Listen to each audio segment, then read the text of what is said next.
የኢትዮጵያ አደጋ ስጋት ስራ አመራር ኮሚሽነር አምባሳደር ዶክተር ሽፈራው ተክለማርያም ለቃለ መጠይቅ ፈቃደኛ ስለሆኑልኝ እጅግ አድርጌ አመሰግናለሁ። እኔም በጣም አመሰግናለሁ። ኢትዮጵያ የሰብአዊ ድጋፍ ሉዓላዊነትን ማረጋገጥ የሚለውን መርህ የብሔራዊ ጥቅሟ አካል አድርጋ መተግበሯ በተለይም በዓለም አቀፍ ደረጃ ከመጣው የሰብአዊ እርዳታ ማሽቆልቆል ጋር ተያይዞ ከአደጋ በኋላ የሚመጣ ጫናን በራስ አቅም እንድትቋቋም ሊያስችላት የሚችለው በምን መልኩ ነው? አንዱና ትልቁ ስራ በአደጋ ስጋት ስራ አመራር ስርዓት ውስጥ እና በሰብአዊ ድጋፍ ሉዓላዊነት ላይ ትልቁ ጉዳይ ብለን የምንይዘው የአደጋ ስጋት ፋይናንስ ነው። የአደጋ ስጋት ፋይናንስ ነው። እኛ የአደጋ ስጋት ምላሽ ፈንድ ብለን የምንሰራው ማለት ነው። የአደጋ ስጋት ምላሽ ፈንድ በኢትዮጵያ ታሪክ፣ በአፍሪካ ታሪክ፣ በዓለም ታሪክ የራስን የአደጋ ስጋት ስራ አመራርን ወይም የሰብአዊ ድጋፍ ፍላጎትን በራስ አቅም ስርዓታዊና ተቋማዊ አድርጎ ለመስራት የተዘረጋ አሰራር ነው። ሰብአዊ ድጋፍ ሉዓላዊነት ላይ አንዱ ዝግጅት ይሄ ነው። ይህ ወደ ስራ የገባንበት ነው። ሁለተኛው የስትራቴጂክ መጠባበቂያ ክምችት ነው። ይህም በደንብ ተሰልቶ ስራ ላይ የተገባ ነው።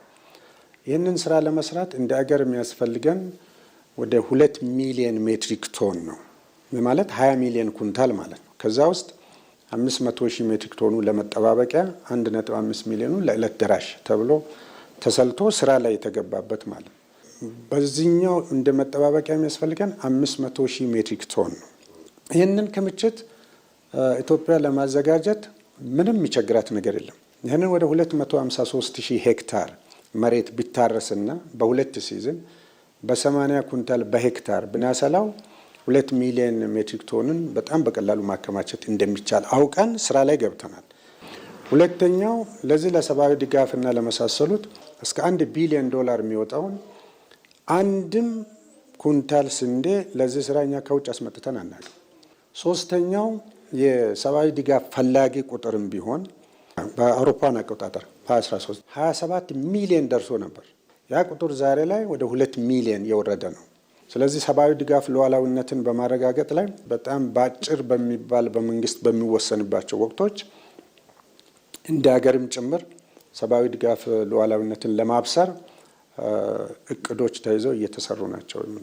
ኢትዮጵያ የሰብአዊ ድጋፍ ሉዓላዊነቷን ማረጋገጧ በተለይም የውጭ ጫናዎችን ለመቋቋምና የውስጥ ውሳኔ ሰጭነቷን ለማጠናከር ያለው ፋይዳ ምንድን ነው ማለት ይቻላል? በተለይም ደግሞ በተረጂነት የሚመጣ የፖለቲካ ተጽዕኖን ከመቋቋም አንጻር እንዴት ያዩታል? ይህኛው በጣም መሰረታዊ ነጥብ ነው። በዚህ እንቅስቃሴ ውስጥ መንግስት በራሱ አቅም ምላሽ ለመስጠት በሚቸገርበት ጊዜ ተጋላጭ ይሆናል።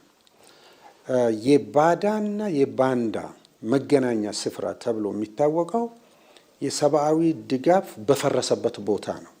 የሰብአዊ ድጋፍ አቅርቦት፣ የሰብአዊ ድጋፍ ፍላጎት ምላሽ፣ የሰብአዊ ድጋፍ ፍላጎትን ተንተርሶ የሚሰጡ እንክብካቤዎች፣ ሁሉም አይነት እንክብካቤ የምግብ ሊሆን ይችላል፣ የጤና፣ የትምህርት፣ የውሃ ሊሆን ይችላል።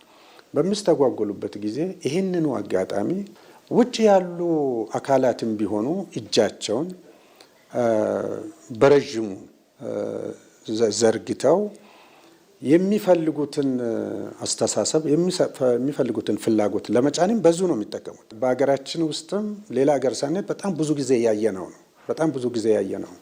ስለዚህ ሰብአዊ ድጋፍ ሉዓላዊነት ብለን ስናነሳ ላለመንበርከክ፣ ክብራችንን ለማስጠበቅ፣ ነፃነታችንን ለማስጠበቅ፣ የውስጥ ሰላምን ለማረጋገጥ ከዛም አልፎ ከውጭ የሚዘረጉ እኩይ ፍላጎቶችን ጭምር ለማስቆም እጅግ በጣም መሰረታዊ ነው በሚል ነው።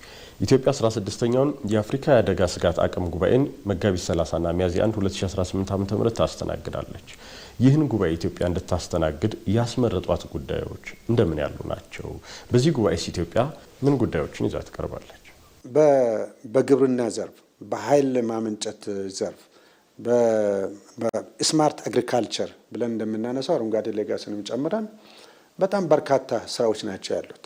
ከዛ አልፈን የሰብአዊ ድጋፍ ሉዓላዊነትን ደግሞ በራሳችን አቅም ነው መቻል ያለብን በሚል የተጀመረው ስራ የየትኛው የዓለም አገር ልምድ ላይ እኛ የምንሰራው ስራ የለም ብዬ ባነሳ ማጋነን አይደለም። የተናገሩትን በመተግበር ቃል የገቡትን በመፈጸም የሚከናወን ነገር እንደሆነ ለዚህም ደግሞ የአፍሪካ ሀገሮች የጋራ እንዲያደርጉ ኢትዮጵያ ደግሞ በዚህ ላይ ያላትን የመሪነት ሚና ከዚህ በፊት የፖለቲካል መሪነት ሚና ስናሳይ መጥተናል በብዙ መንገድ።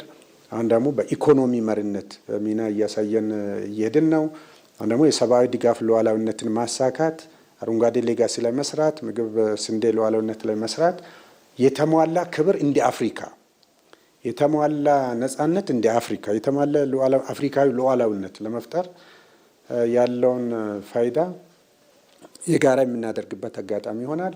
የሰራናቸውንም ስራዎች በተለያየ መንገድ እናቀርባለን። የኢትዮጵያ አደጋ ስጋት ስራ አመራር ኮሚሽነር አምባሳደር ዶክተር ሽፈራው ተክለማርያም ስለሰጡን ጊዜ እጅግ አድርጌ አመሰግናለሁ። እኔም በጣም አመሰግናለሁ።